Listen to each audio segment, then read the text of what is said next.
ভাই প্রমোদ, একটা গান শোনাও। আজকের রাতটা বেশ ভালো লাগছে। তুমি একটা গান গেয়ে আর তাকে আরো একটু সুন্দর করে তোলো। গান গাইতে ভালো লাগছে না। ভালো লাগছে না কেন?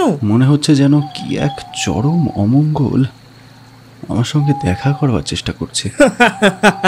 এ কি, হাসছো কেন? এমন সুন্দর রাত, এমন চাঁদের আলো, এমন নদীর গান, এর ভেতরে তুমি অমঙ্গলের সন্ধান করছো? আমি সন্ধান করছি না প্রফুল্ল, অমঙ্গলই আমাকে সন্ধান করছে।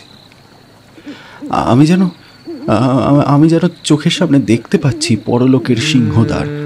ভাই প্রমোদ, তোমার মুখে প্রায় এমনি সব কথা শুনতে পাই। এর কারণ কি বলো তো? বন্ধু বন্ধু, বিনা কারণে কেউ অমঙ্গলকে ধ্যান করে না। হ্যাঁ, অমঙ্গলকে ধ্যান? হ্যাঁ, এখন অমঙ্গলই হচ্ছে আমার একমাত্র ধ্যান ধারণা। তুমি পাগল হয়ে গেছো। যদি তুমি আমার জীবনের কথা জানতে, তাহলে আমাকে পাগল বলতে তোমার বাধ্য। এ কথা তোমার মুখে সাজে না। কেন? নিজের জীবনকে তুমি তো নিজেই রহস্যের এক ঘেরাটপ দিয়ে ঢেকে রেখেছো। কতবার তোমার জীবনের কথা শুনতে চেয়েছি, কিন্তু তুমি কি কোনোদিনও আমার প্রার্থনা পূর্ণ করেছো? কেন যে তোমাকে জীবনের কথা বলিনি তা কি তুমি জানো? কেমন করে জানবো? আমি গণৎকার নই। আমার জীবনের কথা হচ্ছে অলৌকিক। অলৌকিক? হ্যাঁ, অলৌকিক বা অপার্থিব। শুনলে তুমি বিশ্বাস করবে না। তোমার চেয়ে বড় বন্ধু আমার আর কেউ নেই। তোমার কথায় আমি করব অবিশ্বাস? কেবল অলৌকিক নয়, আমার জীবনের কথা হচ্ছে ভয়ঙ্কর। তোমার সর্বাঙ্গ রোমাঞ্চিত হবে, শেষ পর্যন্ত হয়তো সহ্য করতে পারবে না। বন্ধু, জীবন বড় একঘেয়ে, কিন্তু তোমার কথায় পাচ্ছি অ্যাডভেঞ্চারের গন্ধ। রোমাঞ্চিত হতে আমি ভালোই বাসি। পৃথিবীতে বসেই যদি অপার্থিবের সন্ধান পাওয়া যায়, তাও মন্দ লাগবে বলে মনে হচ্ছে না। বেশ, ব্যক্ত করো তোমার জীবন কাহিনী। শুনলে? কি কি? কোথায় কোথায় যেন বাঘ ডাকছে। ডাকুক গে, তাতে আমাদের কি? কিছু না, কিন্তু বিশ্বাস করো আর না করো, শোনো তবে আমার কথা।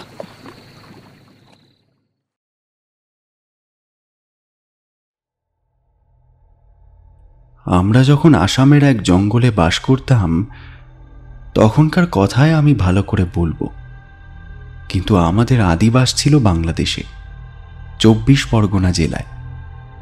যে কারণে আমাদের নিজেদের দেশ ছাড়তে হয়েছিল, আগে সেই কথাই বলি। আমরা 3 ভাই বোন ছিলাম, দাদা, আমি আর মায়া। বাবা খুব ধনী না হলেও লাখখানেক টাকার মালিক ছিলেন। তারই সুদে স্বাধীনভাবে চলতো আমাদের সংসার। মায়াকে প্রসব করার পরেই আমার মা মারা পড়েন। বাবা ছিলেন পরম হিন্দু। মাকে বাঁচানোর জন্য তিনি অনেক ঠাকুর দেবতার কাছে গিয়ে ধর্ণা দিয়েছিলেন, কিন্তু ঠাকুর দেবতারা মোটা টাকার প্রসাদ খেয়েও মাকে বাঁচাবার জন্য যৎসামান্য চেষ্টাও করেননি।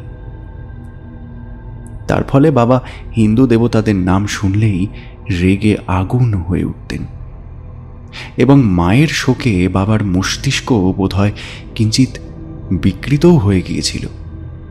যে কারণেই হোক, বাবা হঠাৎ খ্রিস্ট ধর্ম অবলম্বন করলেন।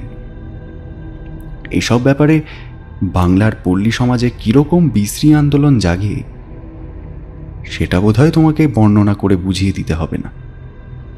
কেবল প্রতিবেশীরাই নয়, গ্রামের জমিদার পর্যন্ত গেলেন ক্ষেপে। চারিদিকে রক্তচক্ষু, চারিদিকে গালাগালি। একদিন জমিদার বাড়িতে বাবার ডাক পড়ল। সেখানে কোনো দৃশ্যের অভিনয় হবে সেটা আন্দাজ করতে পেরে বাবা নিজের বাড়িতেই বসে রইলেন। ক্রুদ্ধ জমিদার বাবু সেদিনের সন্ধ্যাতেই পাঠিয়ে দিলেন এক ষষ্ঠীধারী দারোয়ান। বাবা বাইরের ঘরে বসেছিলেন। দারোয়ান সোজা ঘরের ভেতর ঢুকে জানালে তার ওপর হুকুম হয়েছে বাবাকে কান ধরে টেনে নিয়ে যাওয়ার জন্য। বাবা অল্প কথার মানুষ ছিলেন। সংক্ষেপে বললেন, একবার সেই চেষ্টা করেই দেখো না। দারোয়ান চেষ্টা করতে ভয় পেল না। হাত বাড়ালে বাবার কান ধরার জন্য, কিন্তু বাবা হাত বাড়ালেন তার চেয়েও তাড়াতাড়ি। দারোয়ানের লাঠি কেড়ে নিয়ে তার মাথায় বসিয়ে দিলেন এক ঘা। বিনা বাক্যব্যয়ে দারোয়ান একেবারে কুপোকাত হয়ে গেল। মুহূর্তে তার আত্মা দেহহীন হল। এমন অঘটন যে ঘটবে বাবা কল্পনাও করতে পারেননি। দারোয়ানকে হত্যা করবার ইচ্ছে তার মোটেই ছিল না, কিন্তু বিপদে পড়েও বাবা বুদ্ধি হারালেন না। তাড়াতাড়ি নিতান্ত দরকারি জিনিসপত্র গুছিয়ে ফেললেন। তারপর কেউ কিছু টের পাওয়ার আগেই রাতের অন্ধকারে তিনি আমাদের নিয়ে দেশ ত্যাগ করলেন। তারপর কেমন করে পুলিশকে ফাঁকি দিয়ে বাবা সুদূর আসামের জঙ্গলের ভেতরে গিয়ে বাসা বাঁধলেন তা রোমাঞ্চকর হলেও এখানে তা সবিস্তারে বলবার দরকার নেই। ভারতবর্ষের সর্বত্রই বনে বনে এমন অনেক লোক বাস করে যারা শিকারী বলে আত্মপরিচয় দেয়। শিকার করাই তাদের পেশা। বাবা কি বলে আত্মপরিচয় দিতেন তা আমি জানি না, তবে আমার বিশ্বাস তিনি শিকারী বলেই নিজেকে পরিচিত করেছিলেন। যখন আসামের জঙ্গলে আমরা গেলাম তখন আমি খুব ছোট, সব কথা ভালো করে মনেও পড়ে না। খানচারে কুটির তুলে বাবা পাতলেন বনের মধ্যে বাসা। সেখান থেকে মানুষের বসতি ছিল মাইলখানেক দূরে। বিশেষ দরকার না থাকলে বাবা লোকালয়ের দিকে পা বাড়াতেন না। আমাদের গরু ছিল, ছাগল ছিল, আর ছিল হাঁস আর মুরগি, এবং বাসার পিছনে খানিকটা ঘেরা জমির ভেতরে ছিল শাকসবজির বাগান। চাল ডাল প্রভৃতি আসতো মাঝে মাঝে দূরের লোকালয় থেকে। বাবাও প্রত্যহ বন্দুক নিয়ে বেরিয়ে পড়তেন বনে বনে শিকারের সন্ধানে। প্রায় পাখি বা হরিণ মেরে আনতেন। সুতরাং বুঝতেই পারছ জঙ্গলের ভিতরেও আমাদের মোটামুটি খোরাকের অভাব হয়নি। সেই বনের ছবি উজ্জ্বল হয়ে আছে আমার মনের ভেতরে। একাধারে তা অপূর্ব, বিচিত্র এবং ভয়াবহ। সুন্দরের সঙ্গে ভীষণের তেমন সম্মিলন আমি আর কোথাও দেখিনি। আমাদের বাসার পরেই ছিল খানিকটা ঘাস এবং আগাছা ভরা জমি, এবং তারপরেই একটা ছোট নদী। বছরের অন্য সময়ে নদীটি বালির বিছানার ওপর দিয়ে শীর্ণ জলরেখা এঁকে ঝিরঝির করে বয়ে যেত, এবং তখন তার গান শোনাতো মৃদু গুঞ্জনের মতো। কিন্তু বর্ষার সময় সে হয়ে উঠত সত্যি সত্যিই ভয়ঙ্করী। দুই তটের আগল ভেঙে ছড়িয়ে পড়ত অনেক দূর পর্যন্ত, এবং প্রচণ্ড জলধারা ফুলতে ফুলতে, ফেনার শুভ্রতা ছড়াতে ছড়াতে এবং উন্মাদিনী বন্যার মতন গর্জন করতে করতে চমকিত করে তুলত শ্রবণ মন নয়নকে।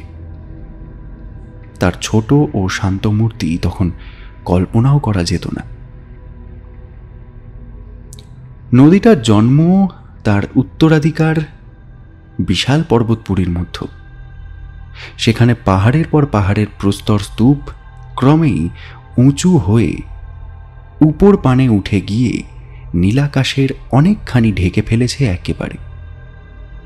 শিখরের পর শিখর, শিখরের পর শিখর, যেন অজানা রহস্যময় এবং বিভীষণ দেবতাদের পূজার জন্যই যেসব মন্দির গড়া হয়েছে ওইগুলো হচ্ছে তাদেরই চূড়ো।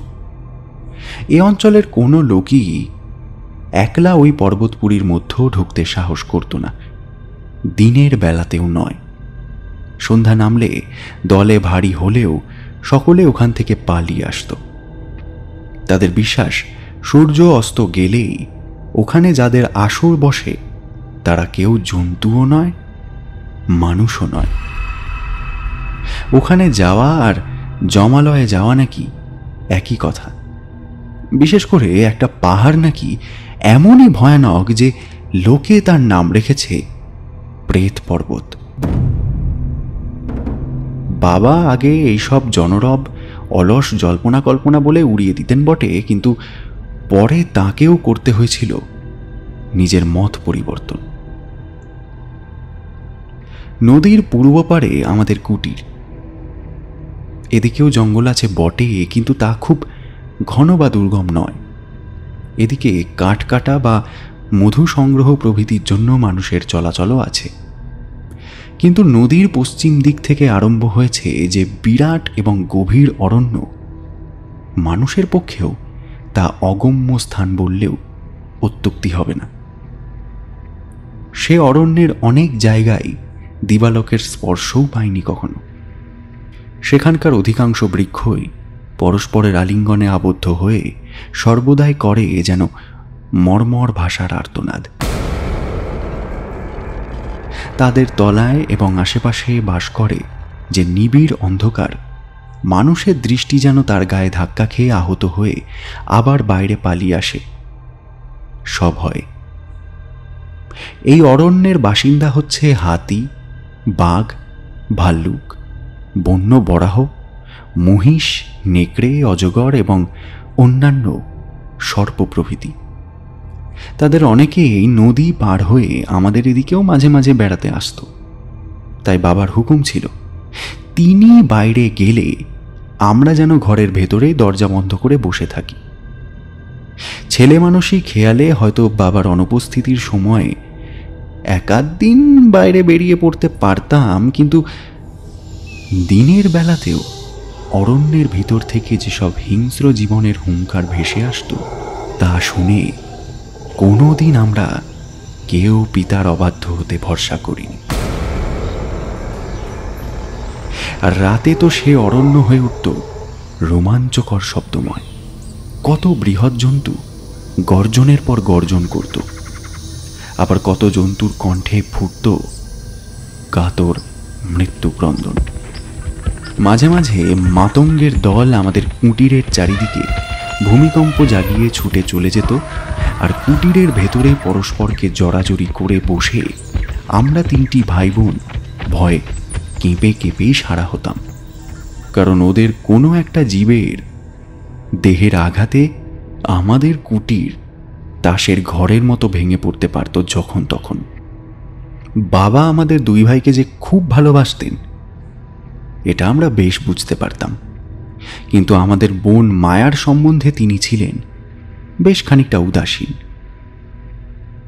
মায়াকে প্রসব করতে গিয়েই যে আমাদের মা ইহলোক ত্যাগ করেছেন, এই চিন্তায় মনে হয় তাকে মায়ার প্রতি বিমুখ করে তুলেছিল। মায়ার সম্বন্ধে তিনি নিজের কর্তব্য পালন করতেন মাত্র, কিন্তু তার প্রাণের স্নেহ পায়নি সে কোনোদিনও। বেচারা মায়া, সে হচ্ছে জন্ম দুঃখিনী। জ্ঞান হওয়ার আগেই মাতৃহারা, পিতার স্নেহ থেকেও সে বঞ্চিত। জন্ম এবং মৃত্যুর মধ্যে থাকে ভগবানের হাত। মা যে বেঁচে নেই সেজন্য তাকে দায়ী করলে চলবে কেন? মায়ের প্রতি বাবার ছিল অন্ধ ভালোবাসা, তাই বোধ হয় তিনি বুঝেও বোঝেননি এই সত্য কথাটা। মায়া কিন্তু বাবাকে কি ভালোই বাসত, যদিও আমরা তার মুখ দেখেই বুঝতাম তার প্রতি যে বাবার দরদ নেই এটা সে সর্বদাই অনুভব করতে পারত। তার শিশু মন কি ভাবত আমরা জানি না, কিন্তু অধিকাংশ সময়ই তার মুখ হয়ে থাকত বিমর্ষ। আমরা দুই ভাই মিলে প্রাণপণে চেষ্টা করতাম পিতার এই স্নেহের অভাব পূরণ করবার জন্য। মায়া ছিল আমাদের প্রাণের পুতলি, আর মায়া ছিল পরমা সুন্দরী।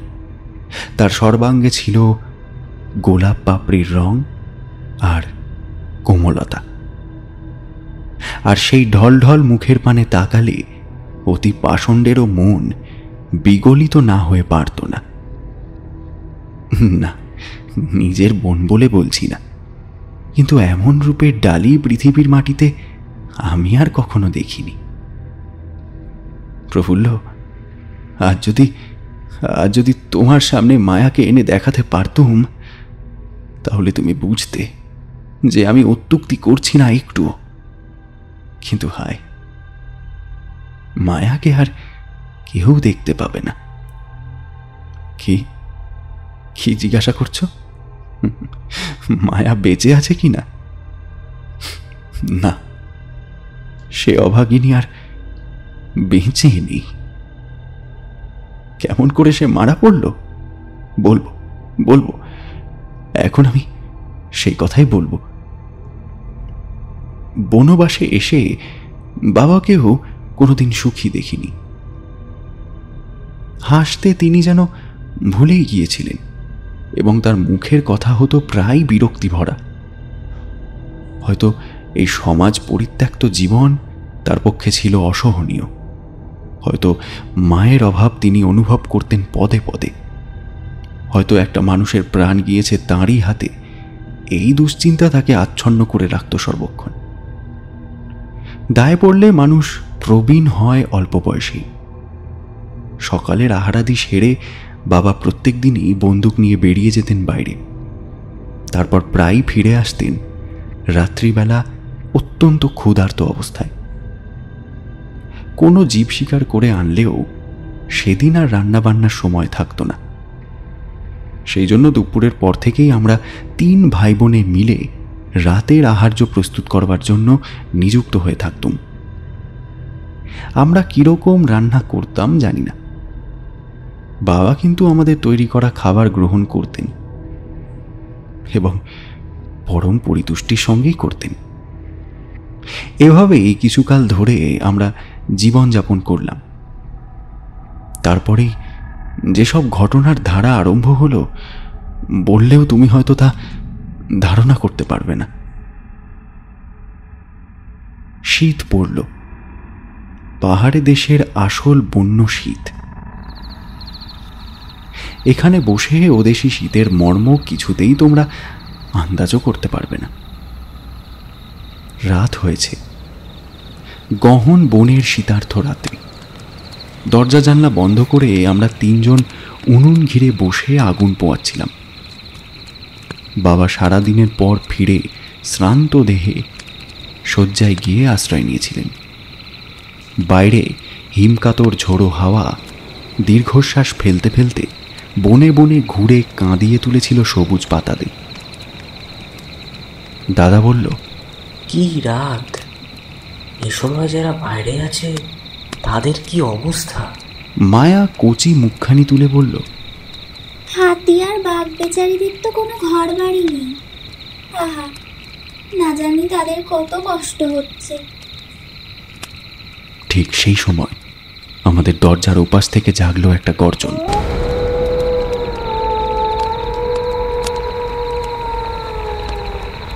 বাবা ধর্মড়িয়ে বিছানার উপর উঠে বসে বললেন, সে কি নেকড়ে?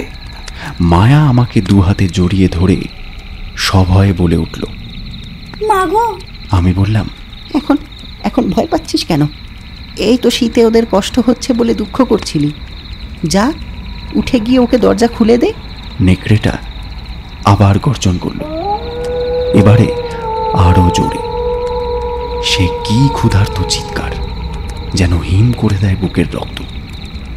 বাবা বললেন, তো ভালো কথা নয়, দেখতে হচ্ছে। তিনি বিছানা থেকে নেমে পড়লেন, তারপর বন্দুকটা নিয়ে বাইরে বেরিয়ে গেলেন। আমি দরজাটা আবার ভিতর থেকে বন্ধ করে দিলুম। আধ ঘন্টা, 1 ঘন্টা, 2 ঘন্টা কেটে গেল, তবুও বাবা ফিরলেন না। বন্দুকের শব্দ বা নেকড়ের গর্জনও শুনলাম না। ঘুমের কথা ছেড়ে আমরা 3 জনে বসে বসে ভাবতে লাগলুম, এমন কনকনে ঠান্ডা রাতে বাবা এতক্ষণ ধরে বনের ভেতর কি করছেন? কোনো কোনো বিপদে পড়েননি তো? ছোট্ট খুকি মায়া তন্দ্রার ঝোঁকে থেকে থেকে তার মাথা নুয়ে পড়ছে, তবুও সে ঘুমোতে পারলে না। ব্যাপারটা যা হয়েছিল পরে তা বাবার মুখে শুনেছি।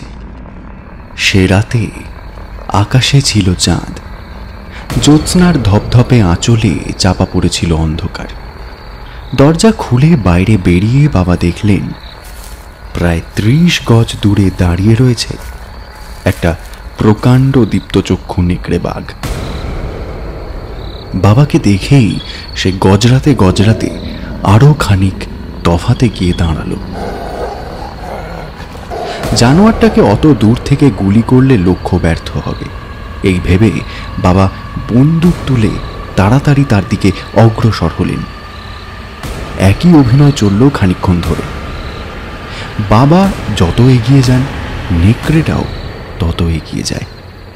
বাবা যেই দাঁড়ান, সেও দাঁড়িয়ে পড়ে দুই চোখে অগ্নি বৃষ্টি করে গজরাতে থাকে। বাবা ছুটলে সেও ছোটে, বাবা ধীরে ধীরে চললে সেও চলে ধীরে ধীরে।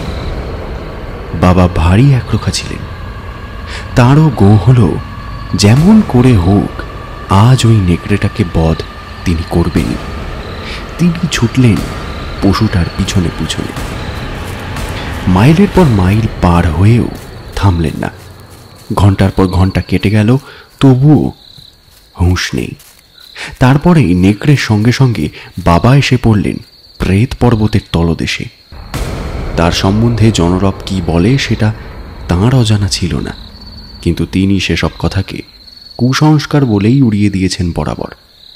প্রেত পর্বতের বুকের ভেতরে লক লক করে খেলা করছিল অগ্নিশিখা। বাবা স্থির করলেন এটা দাবানল।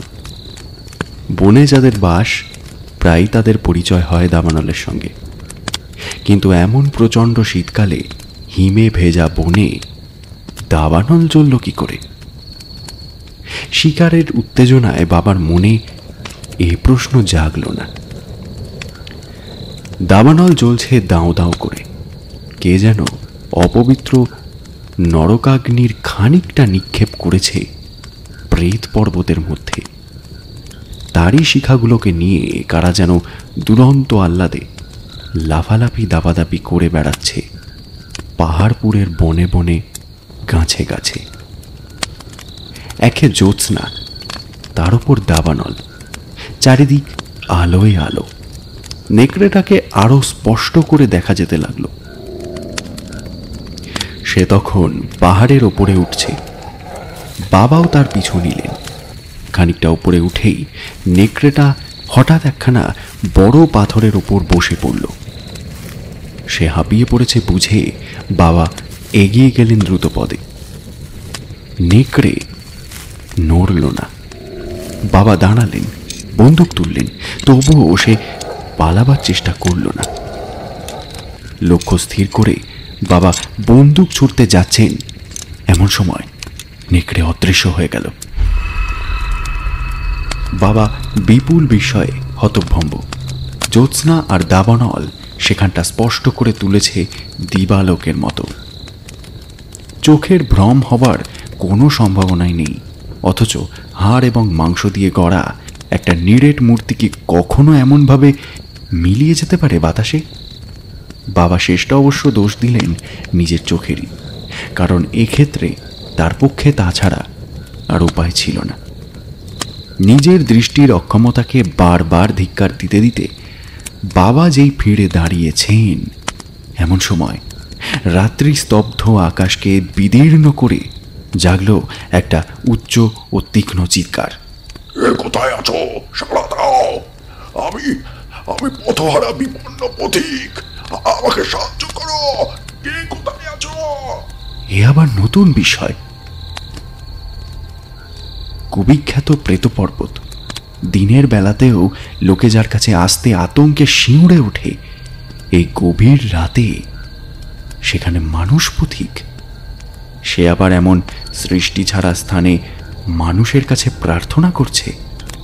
ও কি পাগল? তারপরেই দেখা গেল উপত্যকার পাশের পথ দিয়ে এগিয়ে আসছে দুটো মূর্তি।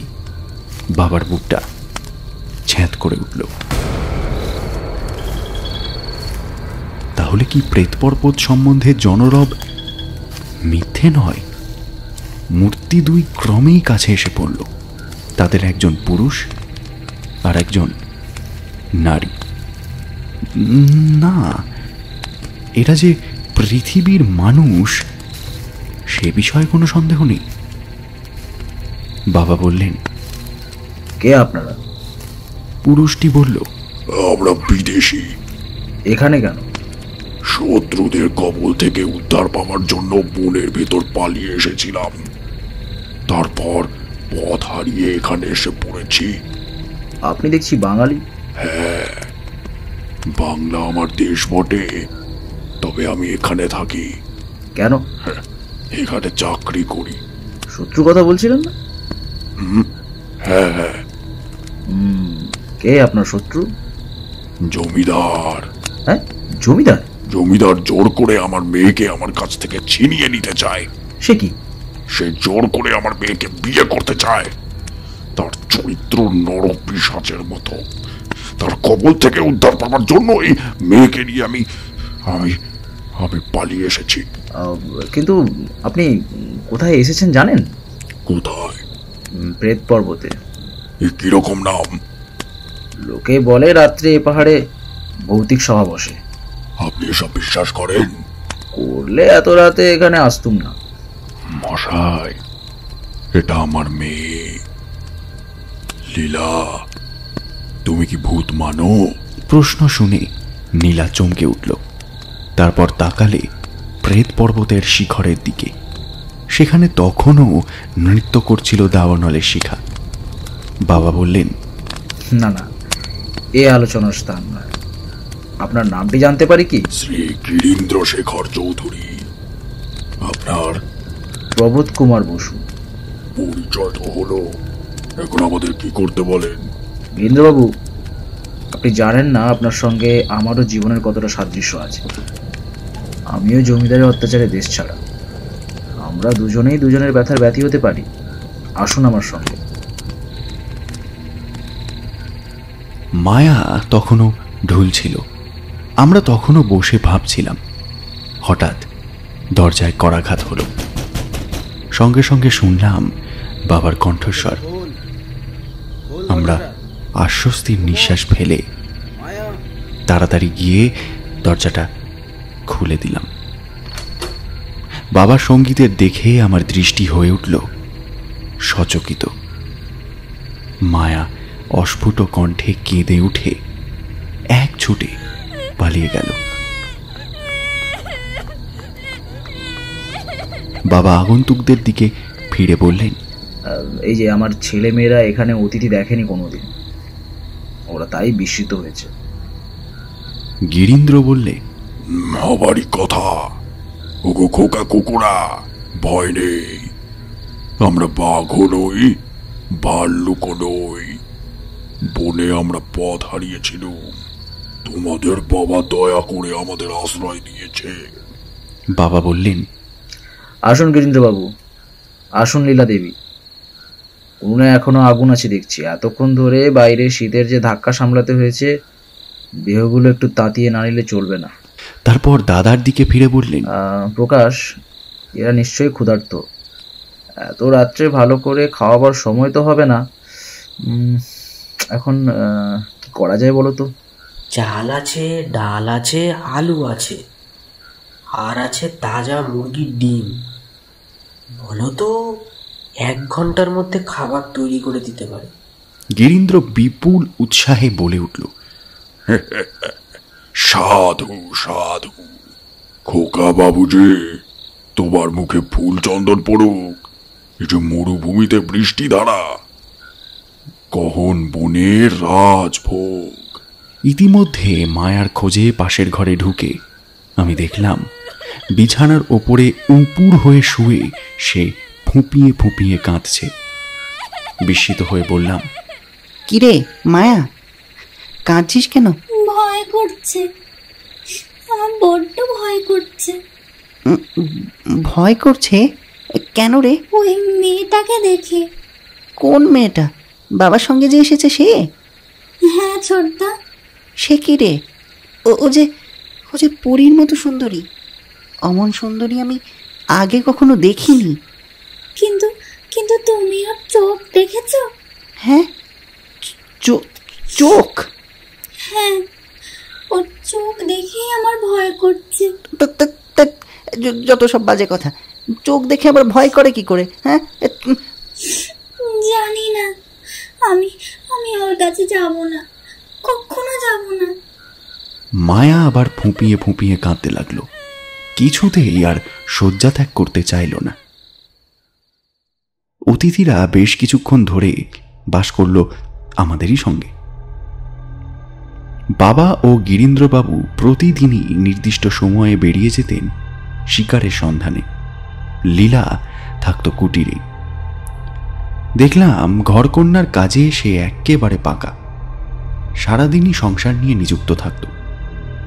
যা করবার সবই নিজের হাতে করত, আমাদের কাউকে কিছুই করতে দিত না। এমন কাজের মেয়ে খুব কমই দেখা যায়। দাদাকে আর আমাকে ভারী যত্ন আর আদর করত লীলা। সর্বদাই চেষ্টা করত কিসে আমাদের মন খুশি থাকে।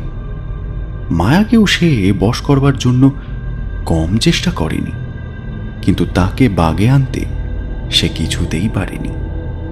মায়া তার কাছ থেকে সর্বদাই তফাতে তফাতে থাকবার চেষ্টা করত, এবং তার ইচ্ছার বিরুদ্ধেও লীলা যদি তাকে আদর করবার চেষ্টা করত তাহলে সে কেঁদে ফেলত তখনই। শেষটায় লীলাকেই বাধ্য হয়ে মায়ার সঙ্গে ভাব করবার চেষ্টা ছেড়ে দিতে হলো। সেও মায়ের কাছে যেত না, মায়াও তার কাছে আসতো না। অথচ লীলা ছিল অতি আমোদে মেয়ে। প্রতিদিনই সে আমাদের আনন্দ দেবার জন্য নতুন নতুন হাসির গান শোনাত, আর অধিকাংশ গানেই থাকত বনের জীবজন্তুদের কথা। গোটা 3 গানের কথা এখনো আমার মনে আছে। কেবল আমার কেন, বাবার মন রাখবার জন্যেও লীলার চেষ্টার ত্রুটি ছিল না। প্রায়ই সে নতুন নতুন খাবার তৈরি করত, বিশেষ করে বাবার জন্যে। বাবা খেতে বসলে সে সামনে গিয়ে বসত, পাখা নেড়ে মাছি তাড়াবে বলে। এত যত্নাদর পেয়েও বাবাও হয়ে উঠলেন তার প্রতি অত্যন্ত সদয়। ক্রমে এমন অবস্থা দাঁড়ালো যে লীলা ছাড়া বাবার এক দণ্ড চলে না। একদিন রাতে খাওয়া দাওয়ার পর আমরা 3 জনে শয্যায় গিয়ে আশ্রয় নিয়েছি। বাবা আর গিরীন্দ্রবাবু বসে বসে কথাবার্তা বলছেন। গিরীন্দ্রবাবু হঠাৎ বললেন, প্রবোধ বাবু, কাল থেকে আর আপনার আতিথ্য স্বীকার করতে পারবো না। সে কি? কেন? কাল আমাকে কলকাতায় যেতেই হবে, একটা বিশেষ জরুরি দরকার আছে। তারপর আবার ফিরবেন তো? আবার ফিরবো কেন?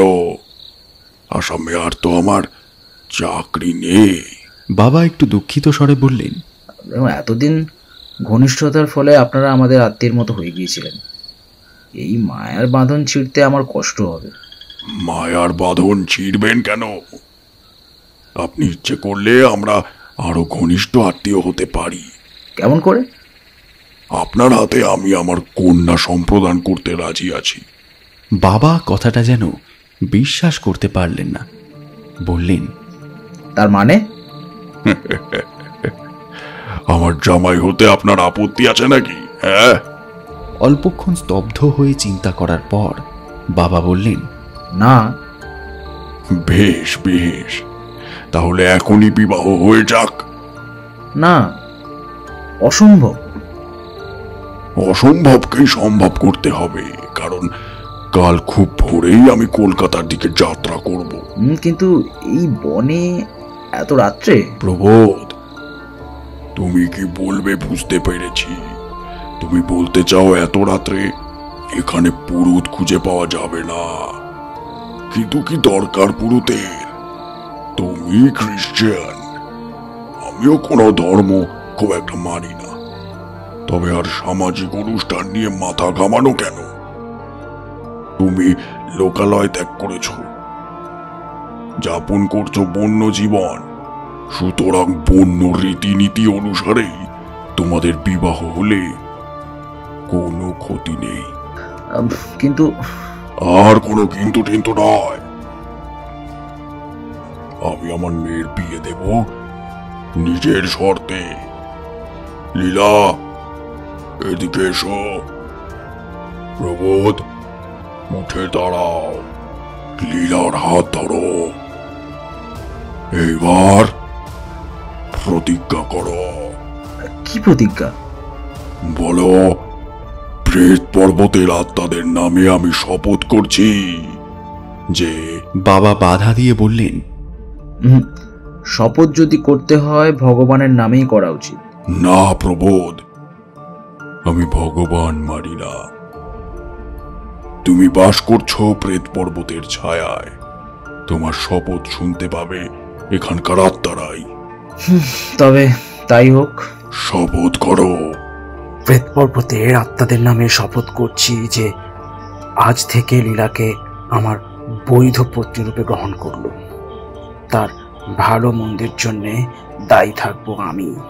গম্ভীর স্বরে গিরীন্দ্রবাবু বললেন, এই সঙ্গে বলো, যদি আমার দ্বারা লীলার কোনো অনিষ্ট হয় তাহলে প্রেত পর্বতের আত্মাদের অভিশাপ যেন আমার আর আমার সন্তানদের মাথার উপর এসে পড়ে, যেন তাদের মাংস হয় শকুনি, গৃধিনী, নেকড়ে আর বনের অন্যান্য হিংস্র জন্তুদের খাদ্য। করো শপথ। একটু ইতস্তত করে বাবা গিরীন্দ্রবাবুর কথাগুলো আর একবার আঁড়ে গেলেন। গিরীন্দ্রবাবুকে দেখাচ্ছিল তখন প্রচণ্ড ভয়ঙ্কর। মনে হচ্ছিল মাথায় তিনি যেন আরো 1 ফুট উঁচু হয়ে উঠেছেন এবং তার 2 চোখ দিয়ে ঠিকরে পড়ছে তুবড়ির আগুনের ফিনকি। দাদা বিছানার উপর আড়ষ্ট হয়ে শুয়ে রইলেন। আমার বুকের ভেতরটা ধরফর করতে লাগলো। মায়া চিৎকার করে কেঁদে উঠল। লীলা অসন্তুষ্ট স্বরে বলল, অমঙ্গল ডেকে এনো না মায়া, বিয়ের সময় কাঁদতে নেই। হঠাৎ আমাদের ঘরের ভেতরটা যেন বদলে গেল একেবারে। এ যেন আমাদের সেই পরিচিত ঘর নয়, যেন আমরা কোনো অজানা এবং অচেনা ঘরের ভেতর বসে চোখের সামনে দেখছি এক অলৌকিক এবং অস্বাভাবিক দৃশ্যের অভিনয়। ঘরের ভেতরে এসে পড়েছে একটা আগুনের আভা। সচমুকে মুখ তুলে দেখি প্রেত পর্বতের উপরে দাও দাও করে জ্বলছে দাবানল। তার শিখরে শিখরে উৎকট আনন্দে নৃত্য করছে যেন প্রচণ্ড অগ্নিসাগরের রক্তাক্ত তরঙ্গের পর তরঙ্গ। বাবা বললেন, সে কি প্রেত পর্বতে আবার দাবানল? হো হো করে কঠিন হাসি হেসে গিরীন্দ্রবাবু বললেন,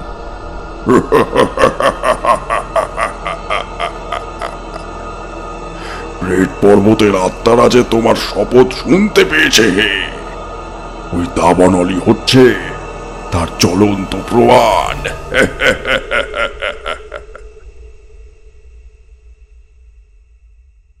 গিরীন্দ্রবাবু চলে গিয়েছেন। বাবা হুকুম দিয়েছেন লীলাকে মা বলে ডাকতে, কিন্তু কেবল বাবা ও লীলার সামনেই আমরা মা শব্দটি উচ্চারণ করতুম, নিজেদের মধ্যে ব্যবহার করতুম লীলার ডাকনাম। কেন জানি না, তাকে মা বলতে গেলে যেন বদ্ধ হয়ে আসতো আমাদের কণ্ঠস্বর। লীলার যত গুণই থাক, তার মধ্যে মাতৃত্বের ভাব ছিল না একটুও। কিছুদিন কেটে গেল, তারপরই ঘটনার ধারা বইতে লাগলো সিনেমার ছবির মতো দ্রুত তালে। আমাদের শোবার ঘরে ছিল 2টো বিছানা। একটিতে শুতেন বাবা আর লীলা, আরেকটিতে আমরা 3 জন। এক রাতে মায়া হঠাৎ ঠেলে ঠেলে দাদাকে আর আমাকে জাগিয়ে দিলে। দাদা জিজ্ঞাসা করল, কি হয়েছে মায়া? মায়া চুপি চুপি বললে, লীলা বাইরে বেরিয়ে গিয়েছে। বাইরে মানে? বনের ভিতরে। এত রাত্রে? দূর, কি যে বলিস! সত্যি বলছি দাদা। নীলা আস্তে আস্তে বিছানা থেকে উঠল, একবার ফিরে চেয়ে দেখলো বাবা ঘুমোচ্ছে কিনা, তারপর পা টিপে টিপে এগিয়ে দরজা খুলে বাইরে চলে গেল। ওই দেখো না, বিছানায় সে নেই। এই হাড় কাঁপানো শীতের নিঝুম রাতে পদে পদে বিপজ্জনক অরণ্যের মধ্যে গিয়ে লীলা একলা কি করছে? আমাদের বিস্ময়ের আর সীমা রইল না। তিনজনেই না ঘুমিয়ে লেপ মুড়ি দিয়ে শুয়ে পড়লাম। ঘণ্টাখানেক পরে ঘরের খুব কাছেই শুনলাম একটা গর্জন। আমি বললাম, এ তো নেকড়ে। দাদা বলল, কি সর্বনাশ! লীলাকে দেখতে পেলে নেকড়ে যে ছিঁড়ে কুচি কুচি করে ফেলবে। কখনো না, কখনো না, না। এভাবেই মিনিট কয়েক কাটল। তারপর লীলা আবার ঘরের ভেতরে এসে দাঁড়ালো। ওদিককার জানলার সামনে ছিল জল ভরা বালতি। সেখানে গিয়ে সে হাত মুখ ধুয়ে ফেলল। তারপর বিছানায় গিয়ে বাবার পাশে শুয়ে পড়ল। আমরা ভয়ে কাঁপতে লাগলাম। কেন কাঁপছি জানি না। পরদিন থেকে আমরা লীলার ওপর পাহারা দিতে শুরু করলাম, কিন্তু পরদিনেও সেই একই ব্যাপার। তারপর দিন এবং তার পরের দিনেও, এমনকি উপরি উপরি আরও কয়েক রাত্রি ধরে দেখলাম এই দৃশ্য। ঠিক যেই রাত 12টা বাজে, লীলা বিছানা ছেড়ে উঠে বাড়ির বাইরে বেরিয়ে যায়। তারপরেই বাইরে থেকে গর্জন করে ওঠে একটা নেকড়ে। অনেকক্ষণ পরে লীলা আবার ফিরে আসে এবং প্রতিদিনই আবার বিছানায় গিয়ে শোবার আগে হাত পা মুখ ধুয়ে ফেলে। বাবার ঘুম খুব প্রগাঢ়, তিনি কিছুই জানতে পারেন না। একদিন বললাম, দাদা, বাবাকে এসব কথা জানানো উচিত। দাদা বলল, হ্যাঁ, উচিত, কিন্তু তার আগে আমাদের জানা উচিত লীলা বাইরে গিয়ে কি করে। তা কি করে সম্ভব হবে? আজ লীলার পিছনে পিছনে আমিও বাইরে যাব। না না দাদা, না না না না, তা হয় না। মায়াও ব্যস্ত স্বরে বলল, ও দাদা, অমন কথা মুখেও এলো না, তাহলে আমি ভয়েই মরে যাব। দাদা ভারী সাহসী ছেলে, দৃঢ় স্বরে বলল, আজ আমি বাইরে যাবই। সেদিন দাদা লেপের ভেতরে ঢুকল বাইরে যাবার জামা কাপড় পরেই। যথাসময়ে লীলা বাড়ির বাইরে চলে গেল। দাদাও তখন নিচে নেমে বাবার বন্দুকটা তুলে নিয়ে বেরিয়ে গেল ঘর থেকে। আমি আর মায়া মহা উৎকণ্ঠায় প্রায় শ্বাস বন্ধ করে দাদার জন্য অপেক্ষা করতে লাগলাম। তারপরেই শুনলাম একটা বন্দুকের শব্দ এবং তার মিনিট খানেক পরেই দেখলাম লীলা ঘরের ভেতরে এসে ঢুকল খোঁড়াতে খোঁড়াতে। তাড়াতাড়ি বালতির কাছে গেল। উঁকি মেরে দেখলাম একখণ্ড কাপড় নিয়ে সে নিজের পায়ে হাঁটুর কাছে ব্যান্ডেজ বাঁধছে। খানিকক্ষণ পরে সে আবার শুয়ে পড়ল বাবার পাশে গিয়ে। কিন্তু কিন্তু দাদা কোথায়? দাদা এখনো বাইরে কেন? দাদাই কি বন্দুক ছুড়ে লীলাকে জখম করেছেন? তাই কি তিনি বাবার ভয়ে বাড়িতে ফিরতে পারছেন না? সারা রাত কেটে গেল দুশ্চিন্তার ভেতর দিয়ে। বাবার ঘুম ভাঙল সকালে। আমি ভয়ে ভয়ে তাকে বললাম, বাবা, বাবা, দাদা কোথায়? বাবা বিস্মিত কণ্ঠে বললেন, দাদা কেন? সে কি বিছানায় নেই? না। লীলা বলল, দেখো, কাল রাতে আমি ঘুমের ঘোরে শুনেছিলুম কে যেন দরজা খুলে বাইরে গেল। আচ্ছা, ঘরের কোণে তোমার বন্দুকটা দেখতে পাচ্ছি না কেন বলো দেখি? সেই দিকে হতভম্বের মতো তাকিয়ে বাবা কিছুক্ষণ চুপ করে বসে রইলেন। তারপর এক লাফে শয্যার উপর থেকে নেমে পড়ে ঘর ছেড়ে বাইরে বেরিয়ে গেলেন দ্রুত পদে। অল্পক্ষণ পরেই তিনি আবার ফিরে এলেন, দুহাতে দাদার রক্তাক্ত এবং ক্ষত বিক্ষত মৃতদেহ বহন করে। দেহটা নামিয়ে রেখে তিনি তার ওপর বিছিয়ে দিলেন একখানা কাপড়। আমি ও মায়া মাটির ওপর আছড়ে পড়ে কাঁদতে লাগলাম। দাদা তার কি হারা,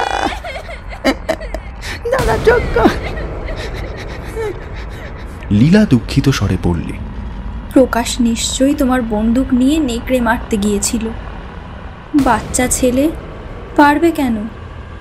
বেচারা বুদ্ধির দোষেই নেকড়ের হাতে প্রাণ দিলে। বাবা জবাব দিলেন না। তার দেহ মূর্তির মতো স্থির। আমি কথা বলতে চাচ্ছিলাম, কিন্তু মায়া আমার দুহাত চেপে ধরে এমন মিনতি ভরা চোখে আমার মুখের দিকে তাকিয়ে রইল যে কোনো কথায় বলতে পারলাম না। সেদিনই বাবা আমাদের বাসার অনতি দূরে দাদার মৃতদেহ নিয়ে মাটি খুঁড়ে কবরস্থ করলেন। বন্য জন্তুদের কবল থেকে রক্ষা করবার জন্য কবরের উপর চাপিয়ে দিলেন মস্ত মস্ত পাথর। বাবা কয়েকদিন আর শিকারে গেলেন না। সারাক্ষণ জ্বরের মতো বসে থাকেন, বিমর্ষ মুখে কি সব ভাবেন, এবং মাঝে মাঝে গর্জন করে বলে ওঠেন, ধ্বংস করব, আমি নেকড়ে বংশ ধ্বংস করব। ইতিমধ্যে একদিনও কিন্তু নিশাচরী লীলার বাইরে যাওয়া বন্ধ হয়নি।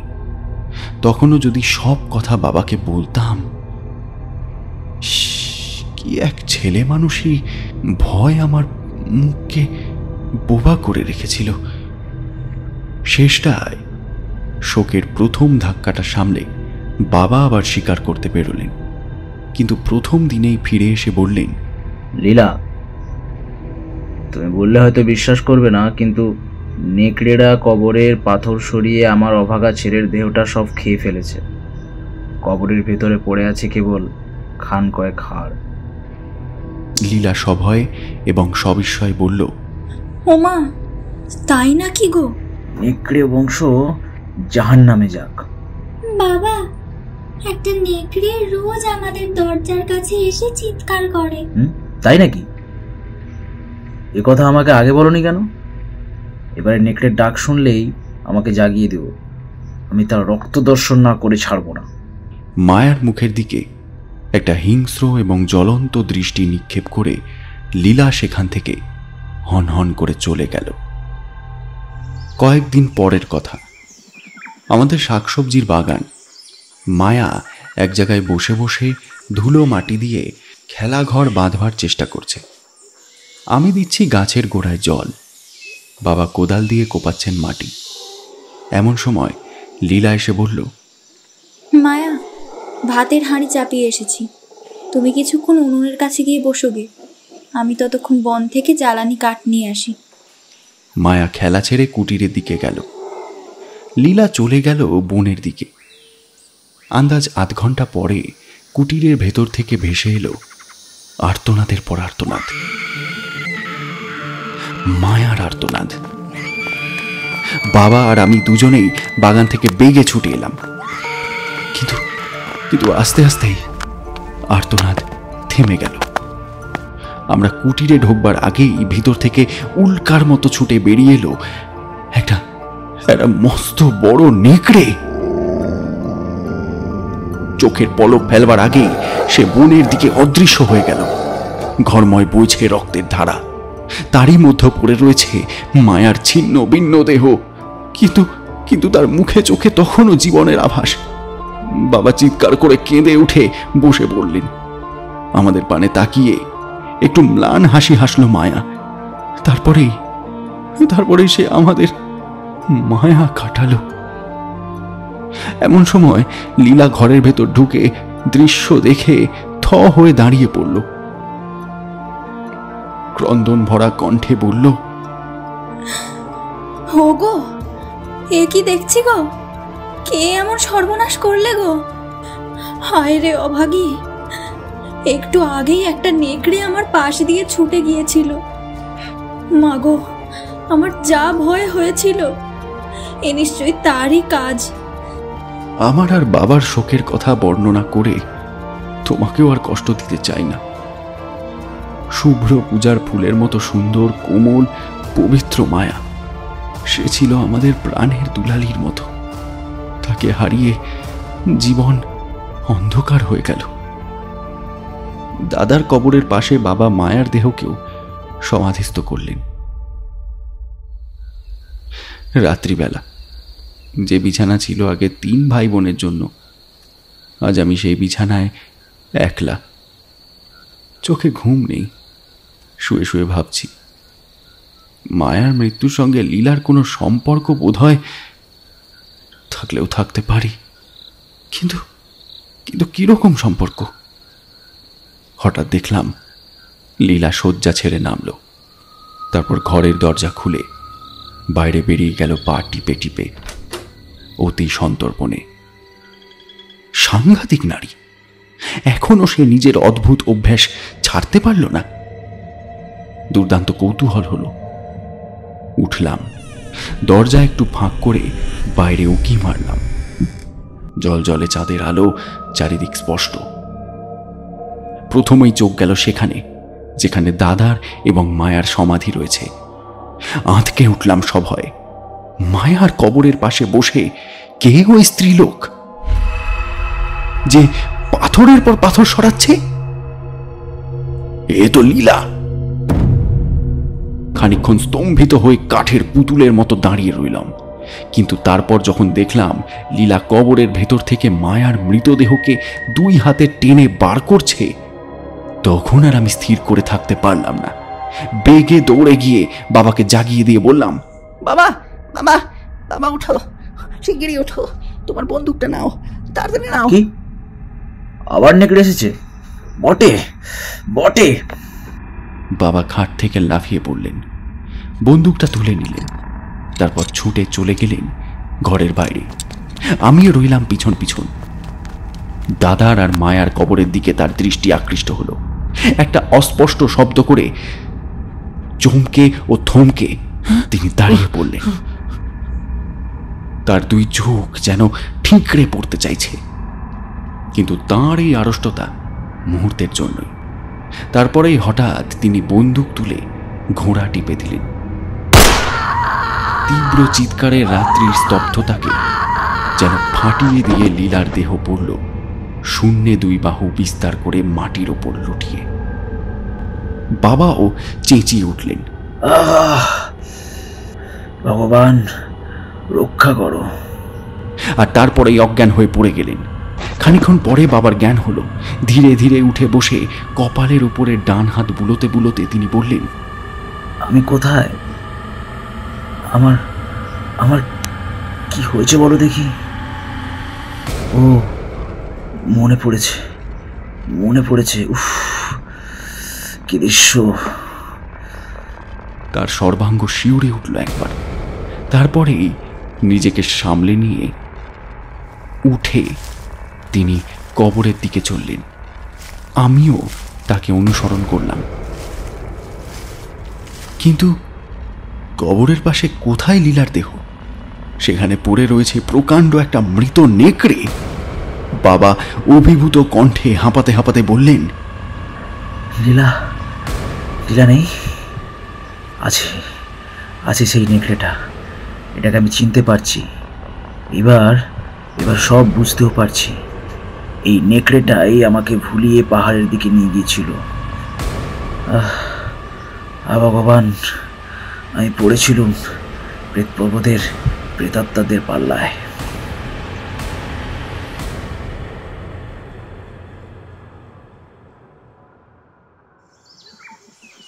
পরের দিন সকাল। এখনো ভালো করে সূর্যোদয় হয়নি। ঘরের ভেতরে আলো আধারি। বিষম শব্দে দরজা ঠেলে ঘরের ভেতরে বেগে প্রবেশ করল এক উদ্ভ্রান্ত মূর্তি। অগ্নিরক্ত চক্ষু, মাথার লম্বা চুলগুলো করছে ক্রুদ্ধ সাপের মতো লটপট। থরথর করে কাঁপছে সারা শরীর। গিরীন্দ্র! কান ফাটানো চিৎকার করে সামনের দিকে 2 বাহু বাড়িয়ে দিয়ে সক্রোধন্মত্ত গিরীন্দ্র বলল, দে দে, আমার মেয়ে ফিরিয়ে দে, আমায় আমার মেয়ে ফিরিয়ে দে। আমার মেয়ে, আমার মেয়ে কোথায়, আমার মেয়ে? বাবা তার সামনে গিয়ে বুক ফুলিয়ে দাঁড়িয়ে তেমনি জোরে চিৎকার করে বললেন, তোর মেয়ের যেখানে থাকা উচিত সেইখানে, নরকে। দূর হ শয়তান, দূর হ, নইলে তোকে আমি পাঠিয়ে দেব নরকে। গিরীন্দ্র অট্টহাস্য করে বলল,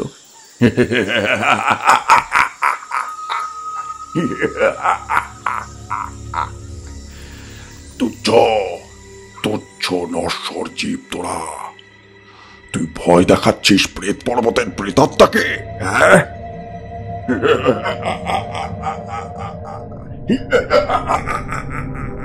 যা যা, বেরিয়ে যা শয়তান, আমি তোকে থোড়াই কেয়ার করি। তোর শপথের কথা ভুলে যাচ্ছিস বুঝি? হ্যাঁ, আমার মেয়ের ভালো মন্দের জন্য দায়ী থাকবি তুই। প্রেতাত্মার কাছে শপথ, তার তার কোনো মূল্য নেই। মূল্য নেই? বেশ, বুঝতে পারবি মূল্য আছে কি না। তোর সন্তানদের মাংস ভক্ষণ করবে অরণ্যের শকুনি, ঘৃতিনি, নেকড়ে আর অন্যান্য হিংস্র পশুরা। তারা এখনো বলছি শয়তান, বিদেয় হ।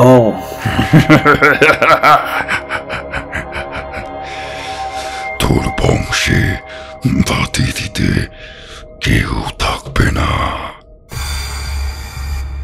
ঘরের দেওয়ালে টাঙানো ছিল একখানা রামদা। বাবা চোখের নিমেষে হাত বাড়িয়ে সেই রামদাখানা টেনে নিয়ে মাথার ওপর তুললেন। বাবার হাত এবং রামদা তীব্র বেগে নিচে নামলো। গিরীন্দ্রের শরীর ভেদ করে সেখানা সাঁত করে চলে গেল। টাল সামলাতে না পেরে বাবা মাটির ওপর পড়ে গেলেন সশব্দে। গিরীন্দ্রের দেহ অক্ষত, তার দেহ যেন বাতাস দিয়ে ধোঁয়া দিয়ে গড়া। শানিত অস্ত্র তার কোনোই ক্ষতি করতে পারল না। সে আবার বিকট স্বরে হা হা করে হেসে বলল,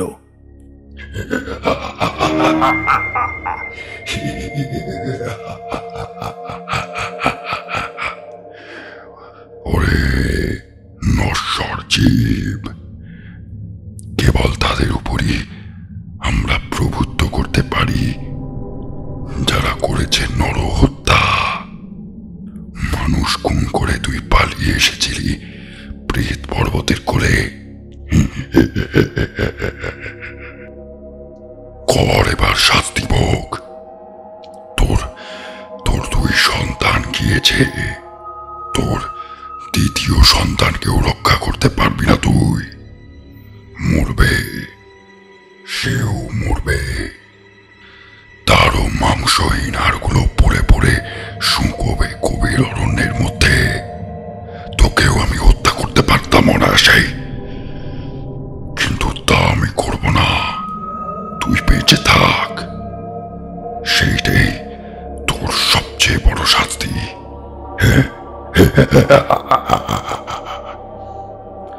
তোকে হত্যা করা মানে তোর প্রতি দয়া করা। পর মুহূর্তেই গিরীন্দ্রের মূর্তি মিলিয়ে গেল আমাদের চোখের সামনেই। এরপর আর কিছু বিশেষ বলার নেই। আগেই বলেছি, বাবা গরিব ছিলেন না। পরদিনই তিনি সেই অভিশপ্ত অরণ্য ছেড়ে আমাকে নিয়ে চলে গেলেন একেবারে কাশীধামে। কিন্তু সেখানে গিয়েও তার পরিণাম আনন্দজনক হলো না। কিছুদিন পরেই তিনি পাগলের মতো হয়ে গেলেন এবং সেই অবস্থাতেই তার মৃত্যু হলো ভয়াবহ প্রলাপ বকতে বকতে। তারপর থেকেই একাকী আমি দেশে দেশে ঘুরে বেড়াচ্ছি স্রোতের শৈবালের মতো। জীবনের আকর্ষণই আমার আর নেই। চেয়ে আছি কেবল মৃত্যুর দিকে। বন্ধু, আমার কথা বিশ্বাস করো, যা সচক্ষে দেখেছি তাই বললাম।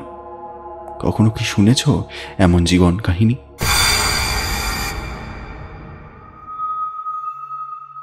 শুনলে তো আমার সব কথা। এরকম অদ্ভুত জীবন কাহিনী তুমি আর কখনো শুনেছ? এখন বলো বলো আমার কি করা উচিত? প্রফুল্ল জবাব না দিয়ে ভাবতে লাগলো। পৃথিবীর ওপর ঝরছে পূর্ণিমার ঝর্ণা। মহানদীর আলোকিত স্রোতের সঙ্গে নৌকা তখনও আপনি ভেসে যাচ্ছে লক্ষ্যহীনের মতো। প্রমোদ আবার বলল, আমারও জীবন হচ্ছে এই নৌকার মতো লক্ষ্যহীন। প্রফুল্ল, তুমিও তো বলতে পারলে না আমার কি করা উচিত।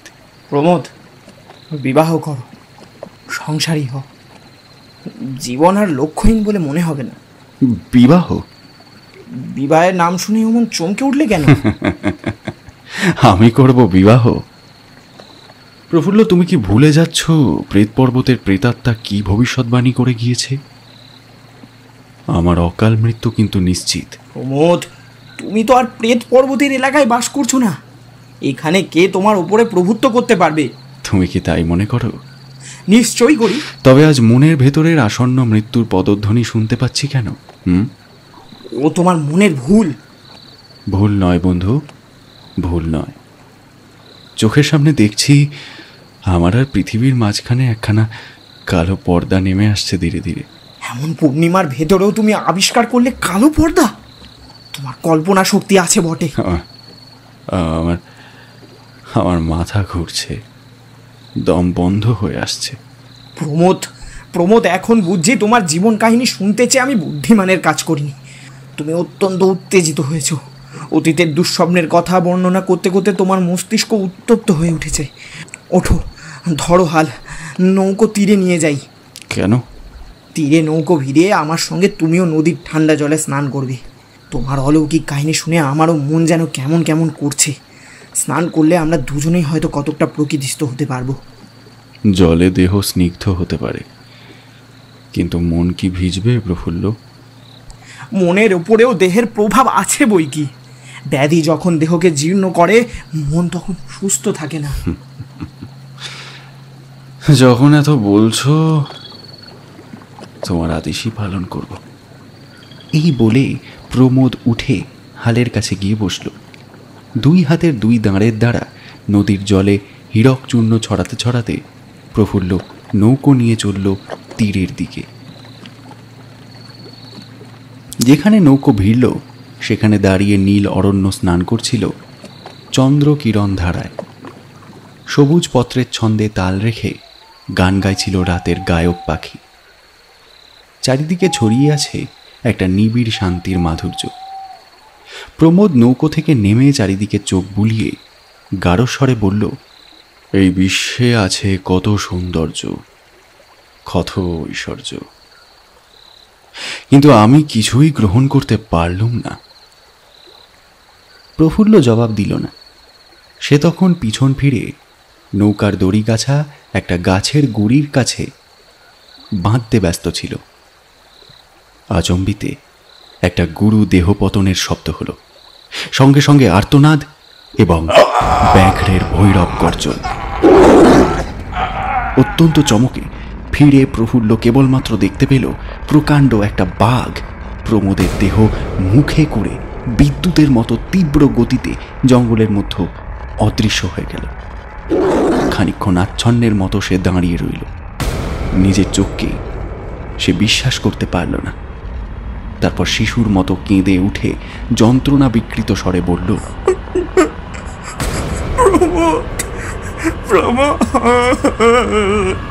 তোমাকে তীরে এনে শেষটা আমি তোমাকে হত্যা করলুম।